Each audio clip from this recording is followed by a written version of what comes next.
জটিল ৰোগত আক্ৰান্ত মেধাৱী ছাত্ৰী হিমাশ্ৰী সহায়ৰ বাবে কাটৰ আহ্বান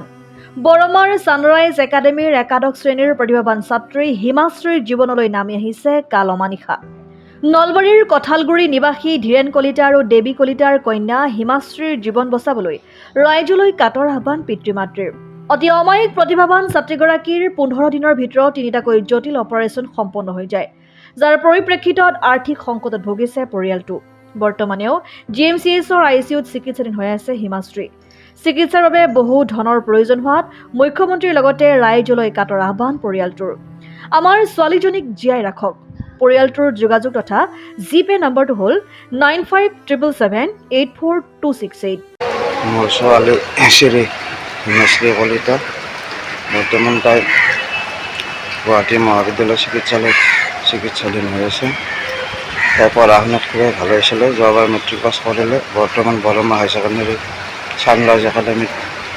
পঢ়ি আছিলে হঠাৎ তাইৰ পেটৰ বিষ আৰু বমি হ'ল তাৰপিছত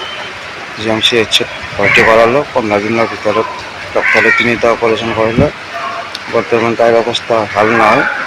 আইচিইউত ভেণ্টিলেটৰত আছে তাই বৰ্তমান কোনোবা ৰাইজৰ অলপ সহায় সহযোগিতা পালে মই নিশ্চয় আনন্দিত হ'লোঁ হয় আৰু মহোদয় মুখ্যমন্ত্ৰীৰ ওচৰতো মই বিনম্ৰ অনুৰোধ জনাইছোঁ মই এজন হাজিৰা কৰি খোৱা মানুহ যিখিনি টকা পইচা আছিলে হাজিৰা কৰি গোটোৱা সেইখিনি তাইৰ লগত গোটেইখিনি গ'ল এতিয়া মোৰ চিকিৎসা কৰিবলৈ টান হৈ পৰিছে আৰু নাজানো তাইৰ কি হয় ভৱিষ্যত গতিকে ৰাইজে যদি কিবা আগবঢ়ায় যদি তাইক ভাল কৰি নি আগৰ দৰে আকৌ স্কুললৈ পঠাব পাৰিলোহেঁতেন এই মোৰ ৰাইজৰ ওচৰত বিনম্ৰ অনুৰোধ লগতে মুখ্যমন্ত্ৰী মহোদয়ৰ ওচৰতো প্ৰাৰ্থনা জ্ঞাপন কৰিলোঁ এইখিনিয়ে আৰু আমি কি ক'ম news desk report Assam time ৰাইজৰ কণ্ঠ অসম টাইম ঘৰত আনন্দ আৰু সম্পৰ্কৰ চমক বজাই ৰাখিবলৈ জৰুৰী হৈছে সকলো আনন্দময় মুহূৰ্তত মৰমৰ উপহাৰ দিয়াটো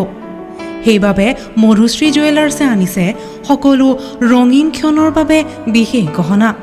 হীৰাৰে হওক সোণৰে হওক বা ৰূপৰে হওক শ্ৰেষ্ঠ ডিজাইনছ আৰু হলমাৰ্কযুক্ত গহনাই ৰাখে সম্পৰ্কক নিখুঁত তেনেহ'লে আজিয়ে আনক আনন্দ মধুশ্ৰী জুৱেলাৰ্ছৰ সৈতে যোগাযোগ কৰক 7002800341 নাইবা ভিজিট কৰক LNB ৰোড নলবাৰী অসম